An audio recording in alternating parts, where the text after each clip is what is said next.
কর্মসূচির অংশ হিসেবে 5 দফা দাবিতে বাগেরহাটে যে আন্দোলন আজকে বিক্ষোভ মিছিল এবং কর্মসূচি চলছে, কর্মসূচির মধ্যে আসলে আমরা দেখেছি যে তারা বলছেন যে পিআর পদ্ধতি, যে নির্বাচন পদ্ধতি চালু করতে হবে, পাশাপাশি লেভেল প্লেইং ফিল্ড তৈরি করতে হবে এবং আওয়ামী যে দোষরা রয়েছে তাদেরকে বিচারের আওতায় আনতে হবে।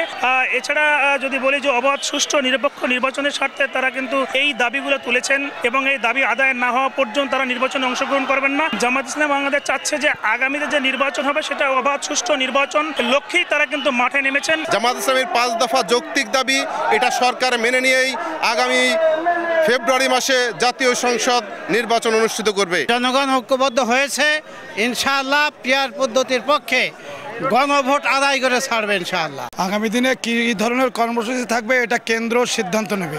আমরা কেন্দ্রকে বলবো, কেন্দ্র আমাদেরকে সিদ্ধান্ত দেবেন, আমরা কর্মসূচি পালন করব যদি আমাদের এই দাবিগুলো না মেনে নেওয়া হয়। সে দাবিগুলো বাস্তবায়নের জন্য কিন্তু এই যে বিক্ষোভ কর্মসূচি এবং আন্দোলন তারা চালিয়ে যাচ্ছেন। যদি বলি যে আসলে এই 5 দফা দাবি আদায় না হওয়া পর্যন্ত কিন্তু তারা নির্বাচনে অংশগ্রহণ করবেন না, এমনটাই কিন্তু জানিয়েছেন।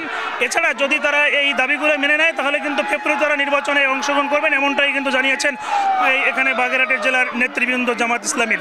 এই ছিল আমার কাছে বাগেরহাটে বিক্ষোভ কর্মসূচির অংশ হিসেবে সবশেষ। আলী আকবর টুটুল, সময় সংবাদ, বাগেরহাট।